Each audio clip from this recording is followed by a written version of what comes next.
Hello everyone, welcome back to the channel. So आज है मेरे साथ मारुति सुजुकी अर्टिगा, एक ऐसी 7 सीटर एमपीवी व्हीकल जिसे कंपटीशन तो मार्केट में बहुत है, लेकिन इसके सामने कोई टिक नहीं पाया। दौड़ने की बात तो छोड़िए, कोई चल भी नहीं पाया। सो इसकी सेल्स फिगर बताती है कि गाड़ी कितनी ज़्यादा लव्ड है और कितनी ज़्यादा लोगों को पसंद आती है ये गाड़ी। डिज़ाइन के बारे में बात कर ले, सो डिज़ाइन भी काफ़ी ज़्यादा अच्छा आता है। एक बहुत बढ़िया फैमिली एसयूवी, अगर आपकी फैमिली बड़ी है तो आप इस गाड़ी को ज़रूर कंसिडर कर सकते हैं। तो चलिए शुरू करते हैं वेरिएंट से। सबसे पहले तो ये वेरिएंट है हमारे साथ मारुति सुजुकी अर्टिगा की VXI CNG वेरिएंट। यहाँ पर आपको नॉर्मल पेट्रोल वेरिएंट भी मिल जाता है, साथ में आपको मैनुअल और ऑटोमेटिक दोनों का ऑप्शन मिल जाता है। प्राइस के बारे में बात करें तो एक शोरूम इसकी प्राइस है 10,76,000 रुपीज़। यहाँ पर अगर हम फ्रंट डिज़ाइन के बारे में बात करें तो शानदार फ्रंट डिज़ाइन मिल जाता है। यहाँ पर आपको Chrome and glossy black finish में फ्रंट ग्रिल मिलती है, जो देखने में काफ़ी ज़्यादा शानदार लगती है। और सेंटर में आपको मारुति का भरोसेमंद और एक रिलायबल बैजिंग जो है वो दे दिया गया है। सो गाड़ी में कुछ चीज़ें as a part of accessory install की गई है, जैसे इस तरह की क्रोम गार्निशेस जो गाड़ी की लुक को और ज़्यादा इनहांस करती है।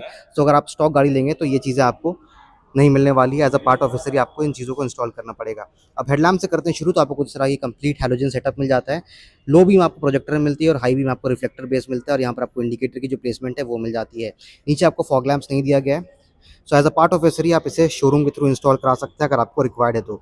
अब बात कर लेते हैं की फॉब के साथ। तो गाड़ी के साथ कुछ इस तरह की चाबी जो है आपको मिल जाती है, मारुति की बैजिंग मिलती है, साथ में लॉक बटन जो है वो दिए गए, और स्पेयर की भी आपको सिमिलर ही देखने को मिलने वाली है। अपर वेरिएंट्स लेते हैं तो वहाँ पर आपको स्मार्ट की मिल जाती है, जिसमें आपको पुश स्टार्ट स्टॉप बटन का जो ऑप्शन है वो देखने को मिलने वाला है। अब यहाँ पर आपको स्टैंडर्ड वाइपर्स जो है कुछ इस तरीके के वो यहाँ पर दे दिए जाते हैं। ORVMs आपको बॉडी कलर्ड मिलते हैं, जो इलेक्ट्रिकली एडजस्टेबल एंड फोल्डेबल है। साथ में आपको टर्न इंडिकेटर की जो प्लेसमेंट है वो भी यहाँ पर दे दी गई है। अब साइड प्रोफाइलिंग के बारे में बात करें तो साइड प्रोफाइलिंग भी काफ़ी ज़्यादा शानदार दिखती है इस गाड़ी की। स्पेस काफ़ी ज़्यादा भर भर के आपको मिलता है मारुति सुजुकी अर्टिगा के अंदर में।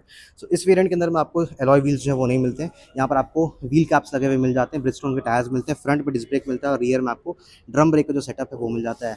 टायर साइज़ के बारे में बात करें तो यहाँ पर आपको 185 सेक्शन के टायर्स जो है वो मिल जाते हैं।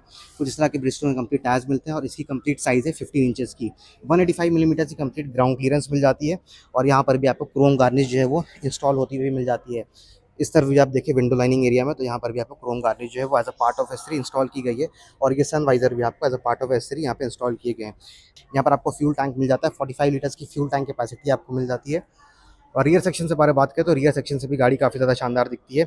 XL6 ले लें या फिर अर्टिगा ले लें, दोनों की जो टेल लैम्प सेक्शन है वो एक्जैक्टली सेम है, दिखने में काफ़ी ज़्यादा शानदार है। और रियर सेक्शन से भी अगर आप देखें तो यहाँ पर कुछ क्रोम एलिमेंट्स जो है वो इंस्टॉल किए गए हैं, क्रोम की गार्निश जो है वो इंस्टॉल की गई है टेल लैम्प्स के नीचे, सेंटर एरिया में, साइड एरिया में, और नीचे रिफ्लेक्टर एरिया में आपको क्रोम गार्निश जो है वो कंप्लीट देखने को मिलने वाली है।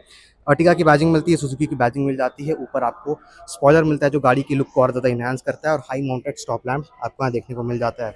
सुजुकी की बैजिंग मिल जाती है। इस वेरिएंट में आपको रिवर्स पार्किंग कैमरा नहीं मिलता है, 2 नंबर प्लेट लाइट्स मिलते हैं, और रिवर्स पार्किंग सेंसर जो है वो मिल जाते हैं। 2 साइड्स में मिलते हैं और 2 आपको सेंटर में दे दिए गए हैं। अंडर बॉडी प्रोफाइल के बारे में बात करें, कुछ इस तरह का अंडर बॉडी प्रोफाइल आपको देखने को मिलने वाला है। स्टेपनी व्हील आपको नीचे माउंट होते हुए मिल जाती है। अब बूट स्पेस के बारे में बात कर ले, सो अगर आप नॉर्मल वेरिएंट लेते हैं अर्टिगा की बिना CNG वाली, तो वहाँ पर आपको 209 लीटर्स की बूट स्पेस मिल जाती है। लेकिन यहाँ पर CNG टैंक जो है वो इंस्टॉल किया गया है, जिस वजह से आपकी बूट स्पेस जो है वो मार्क हो जाती है। तो आपको कुछ इतना बूट स्पेस जो यहाँ पर देखने को मिलने वाला है। सीट्स को अगर आप फोल्ड कर लेते हैं तो यहाँ पर आपको थोड़ा और बूट स्पेस मिल जाता है। अगर आपकी लास्ट रो सीट्स यूज़ में नहीं आने वाली है तो आप आराम से अपनी सीट्स को कुछ इस तरीके से फोल्ड करके अपने लिए एक बेहतर स्पेस जो है वो आराम से बना सकते हैं। सीट्स को उठाना भी काफ़ी ज़्यादा ईजी है। यहाँ पर आपको जिस तरह का सिस्टम मिलता है, आप इजीली पुल करके अपनी सीट्स को वापस स्ट्रेट कर सकते हैं, और 2 एडजस्टेबल हेडरेस्ट आपको पीछे की तरफ दे दिए गए हैं। कुछ इस तरह की कंप्लीट प्रोफाइलिंग मिलती है। अब रियर सेक्शन से देखते हैं क्या चीज़ें आपको मिलने वाली है। उससे पहले ऊपर आपको यहाँ पे सेंट्रली माउंटेड एंटीना जो है, स्टैंडर्ड एंटीना वो मिलता है, इसमें शार्क फिन एंटीना आपको नहीं दिया गया है। अब रियर सेक्शन से बारे बात कर लेते हैं थर्ड रो सीट से। तो कुछ इस तरह के आपको कंप्लीट सबसे पहले इंटीरियर्स मिल जाते हैं। कंप्लीट बेज के इंटीरियर्स रखे गए हैं, जिस वजह से गाड़ी काफ़ी ज़्यादा एरी लगती है, क्लॉस्ट्रोफोबिक आपको फील नहीं होगा। जो सेंटर सीट है इसकी आप बैक सपोर्ट को यहाँ से एडजस्ट कर सकते हैं अपने अनुसार, अपने कंफर्ट के अनुसार इसे आगे या पीछे कर सकते हैं। तो एक बेहतर फीचर आपको मिल जाता है। 3 एडजस्टेबल हेडरेस्ट मिल जाते हैं। अब लास्ट रो सीट को एक्सेस करना है तो आपको सिंपली इस लीवर को पुल करना है कुछ इस तरीके से, और सीट कुछ इस तरीके से आगे हो जाता है। आपके पास इतनी स्पेस रह जाती है ताकि आप अंदर बाहर हो सके। पीछे भी आपको 2 एडजस्टेबल हेडरेस्ट मिलते हैं। साइड में आपको कप होल्डर्स मिलते हैं, फैन स्पीड इंक्रीज़ करने के लिए मिलते हैं। और पहले आपको ये रियर एसी वेंट्स नहीं मिला करते थे, लेकिन 2025 की अपडेट के बाद यहाँ पर आपको रियर एसी वेंट्स जो है वो मिलने लगे हैं। एक और अपडेट आपको मिलता है, वो आपको अंदर जाके दिखाऊँ तो कुछ इतनी स्पेस आपको थर्ड रो सीट में मिल जाती है। सो मैंने भी लंबे डिस्टेंस ट्रैवल किए हैं इसके थर्ड रो सीट में बैठकर, तो एज सच बहुत ज़्यादा प्रॉब्लमेटिक नहीं है, क्योंकि यहाँ पर आप अपनी जो सीट है उसको रिक्लाइन एडजस्ट कर सकते हैं। यहाँ पर आपके पास और बेटर स्पेस जो है वो बन जाता है। कुछ इतनी नी रूम मेरे पास रह रही है। मेरी हाइट अराउंड 5'7" के है, तो मैं आराम से इसमें एडजस्ट हो सकता हूँ, और लंबे ड्राइव में भी कहीं लंबा जाना हो तो मैं इजीली इसमें बैठ कर जा सकता हूँ। बाकी आपको यहाँ पर एक कप होल्डर मिल जाता है, और अगर आप अपर वेरिएंट लेते हैं तो यहाँ पर आपको चार्जिंग पोर्ट मिलते हैं, तो VXI वेरिएंट में नहीं मिलती है, आपको ZXI वेरिएंट जो है उससे मिलनी शुरू हो जाती है। और कुछ इस तरह कंप्लीट प्रोफाइलिंग मिलती है। आप कुछ इस तरीके से सीट को आराम से एडजस्ट कर सकते हैं और अपने लिए एक बेहतर स्पेस जो है वो बना सकते हैं। क्वार्टर पैनल ग्लास मिलता है, यहाँ पर आपको ग्रैब हैंडल मिल जाता है, ऊपर की तरफ आपको हैलोजन केबल लैम्प जो है वो दे दिया गया है। अब बाहर उतरना भी काफ़ी इजी है, आप सिंपली बाहर इस तरीके से उतर सकते हैं और सिर्फ एक हाथ से अपने सीट को वापस अपनी पोजीशन में ला सकते हैं। नीचे आपको एक लीवर मिल जाता है, जिस वजह से आप इसे पीछे की तरफ पुल कर सकते हैं, और इस लीवर से अपनी बैक सपोर्ट को भी एडजस्ट कर सकते हैं। अब अगर हम मिडल रो सीट के बारे में बात करें, यहाँ पर कैसी कंफर्ट मिलती है, तो यहाँ पर भी भर भर के आपको स्पेस मिलने वाला है। अच्छी नी रूम मिलती है, अच्छा लेग रूम मिलता है, अंदर थाई सपोर्ट आपको डिसेंट मिल जाता है, और यहाँ पर आपको कुछ इस तरह की डोर पैनल डिज़ाइन जो है वो मिल जाती है। Power window controls, bottle holder space, speaker की प्लेसमेंट और क्रोम डोर हैंडल्स जो है वो दे दिए गए हैं। रियर एसी वेंट मिल जाता है, 2 टाइप सी पोर्ट पीछे की तरफ दिए गए हैं, और सेंटर रो से आपको कुछ इस तरह कंप्लीट डैशबोर्ड व्यू जो है वो मिलने वाला है। सीट पॉकेट आपको सिर्फ को पैसेंजर साइड मिलती है, ड्राइवर साइड आपको सीट पॉकेट जो है वो नहीं दिए गए। अब चलते हैं ड्राइवर साइड और वहाँ से बात करते हैं क्या चीज़ें आपको देखने को मिलने वाली है। तो ये है इसके ड्राइवर साइड एरिया। सबसे पहले डोर पैनल से करते हैं शुरू, तो आपको कुछ इस तरह की डोर पैनल डिज़ाइन जो है वो मिल जाती है। One touch auto up down button जो है वो आपको सिर्फ ड्राइवर के लिए मिलता है, मतलब सिर्फ एक टच से अपनी विंडो को आप खोल या बंद जो है वो कर सकते हैं, आपको दबा कर रखने की ज़रूरत नहीं है। और बाकी विंडोज़ जो है आपको नॉर्मल पावर विंडो कंट्रोल्स मिलते हैं, ORVM यहाँ से आप एडजस्ट कर सकते हैं, साथ में अनफोल्ड और फोल्ड यहीं से आराम से कर सकते हैं। बॉटल होल्डर स्पेस मिलता है, स्पीकर्स की प्लेसमेंट मिल जाती है, और इंटीरियर कुछ इस तरीके से दिखता है। सीट के बारे में बात करें तो फैब्रिक सीट मिलती है, एडजस्टेबल हेडरेस्ट मिलता है। सीट की हाइट को आप एडजस्ट नहीं कर सकते, लेकिन अपनी बैक सपोर्ट को आप एडजस्ट कर सकते हैं।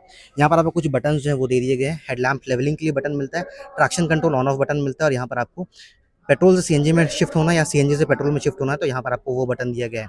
ये नया बटन आपको एडिशन मिल जाता है 2025 के अपडेट के बाद, जिससे आप रियर एसी को ऑन या ऑफ कर सकते हैं। बाकी इंटीरियर्स कंप्लीट बेज में है। अब इंटीरियर से बात करते हैं क्या चीज़ें यहाँ पर आपको देखने को मिलने वाली है, तो कुछ इस तरह के कंप्लीट इंटीरियर्स जो है वो यहाँ पर दे दिए गए हैं। कुछ इस तरह की स्टेयरिंग भी मिल जाती है। स्टेयरिंग एडजस्टमेंट के तौर पे आप अपनी हाइट को एडजस्ट कर सकते हैं, रीच को जो है आप एडजस्ट नहीं कर पाएंगे। सेंटर में आपको सुजुकी की बैजिंग मिलती है, क्रोम में कुछ गार्निश मिल जाते हैं, सराउंड्स में इंफोटेनमेंट कंट्रोल्स मिल जाते हैं। यहाँ पर आप मोड चेंज कर सकते हैं, म्यूट कर सकते हैं, और यहाँ पर कॉल पिक ड्रॉप बटन जो है वो दे दिए जाते हैं। सेंटर में आपको मिल जाती है कुछ इस तरह की कंप्लीट स्क्रीन।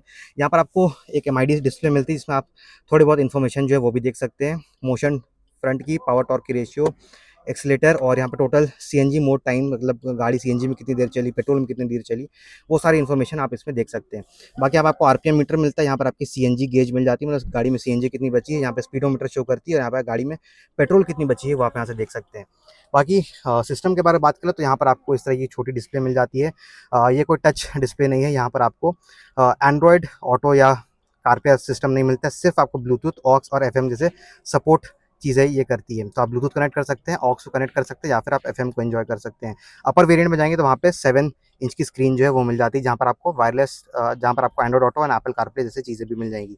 नीचे आपको यहाँ पर एसी कंट्रोलर्स मिल जाते हैं, मैनुअल एसी कंट्रोल्स कंप्लीट मिलते हैं, और नीचे आपको 12 वोल्ट का पावर आउटलेट मिलता है, जिसमें आप अपनी टायर इन्फ्लेटर, वैक्यूम क्लीनर या बाकी किसी इलेक्ट्रॉनिक डिवाइस को कनेक्ट कर सकते हैं। USB ऑक्स पोर्ट मिलता है, तो यहाँ से मोबाइल चार्ज कर सकते हैं, या फिर ऑक्स लगाकर अपनी म्यूजिक को भी एंजॉय कर सकते हैं। 2 कप होल्डर्स मिल जाते हैं नीचे, 5 स्पीड का मैनुअल गियर बॉक्स मिलता है, और एक रिवर्स गियर मिलता है। सेंटर में आपको यहाँ पर एक आर्मरेस्ट भी दिया जाता है जो स्लाइडेबल है। और स्पेस के बारे में बात करें तो कुछ इतना छोटा स्पेस जो आपको यहाँ देखने को मिलता है। फ्रंट डैशबोर्ड डिज़ाइन काफ़ी बेहतर है, एक स्लोपिंग डिज़ाइन मिलता है जो देखने में काफ़ी ज़्यादा अच्छी लगती है। डिज़ाइन हमेशा से इंटीरियर से अर्टिगा का अच्छा ही रहा है। और यहाँ पर आपको कुछ ग्लव बॉक्स में इतनी स्टोरेज मिलती है। ऊपर आपको मैनुअल IRVM जो है वो मिल जाते हैं, डे एंड नाइट आपको मैनुअल एडजस्ट करना होगा। हैलोजन केबल लैंप्स मिलते हैं, और यहाँ पर आपको सनशेड के साथ जो मिरर है वो भी मिल जाता है। को पैसेंजर साइड और ड्राइवर साइड आपको सिर्फ रिसिप्ट होल्डर जो है वो दे दिया जाता है। बाकी कुछ इस तरह का कंप्लीट व्यू जो आपको मिलता है। साइड में आपको कुछ तरह के AC वेंट्स मिल जाते हैं। तो चलिए चलते हैं इसके इंजन सेक्शन और वहाँ से बात करते हैं क्या माइलेज निकालती है, क्या पावर फिगर्स है, और किस तरह के आपको इंजन मिल जाती है इस मारुति सुजुकी अर्टिगा की VXI वेरिएंट के साथ। तो अब इंजन के बारे में बात कर लेते हैं। तो यहाँ पर आपको मारुति की तरफ से मिलता है K15C पेट्रोल इंजन, जो प्रोवाइड करता है आपको पेट्रोल के अंदर में 101 bhp ऑफ पावर, और वहीं पर अगर CNG मोड में बात करें तो 88 हॉर्स पावर जो है जनरेट करती है। वहीं टॉर्क के बारे में बात कर ले तो पेट्रोल मोड में आपको 136 Nm का टॉर्क मिल जाता है, और वहीं पे CNG मोड में आपको 122 Nm का टॉर्क जो है वो देखने को मिलता है। अब माइलेज के बारे में बात कर ले, तो यहाँ पर आपको 9 केजी की सीएनजी टैंक मिल जाती है, जहाँ पर आप सीएनजी मोड में एक्सपेक्ट कर सकते हैं 22 से 24 का माइलेज, और वहीं पर आप पेट्रोल में गाड़ी चलाते हैं तो 20 का एवरेज जो है वो आराम से आप इससे एक्सपेक्ट कर सकते हैं। ऊपर आपको मिल जाता है कंप्लीट इंसुलेशन मटेरियल। यहाँ पर आपको कुछ इस तरह की A15 सीरीज सी इंजन मिल जाती है, SCNG टेक्नोलॉजी के साथ आती है। यहाँ पर आपको मिल जाता है बैटरी की कंप्लीट प्लेसमेंट, यहाँ पे फ्यूज बॉक्स मिल जाता है। बाकी आपको यहाँ पर अपनी वाइपर वॉशर लिक्विड फिल करने के लिए एरा मिल जाती है, साथ में आपको यहाँ पे ब्रेक फ्लूइड मिल जाती है, और कुछ इस तरह कंप्लीट फिट एंड फिनिशिंग जो है वो इंजन बेस सेक्शन एरिया में मिल जाता है।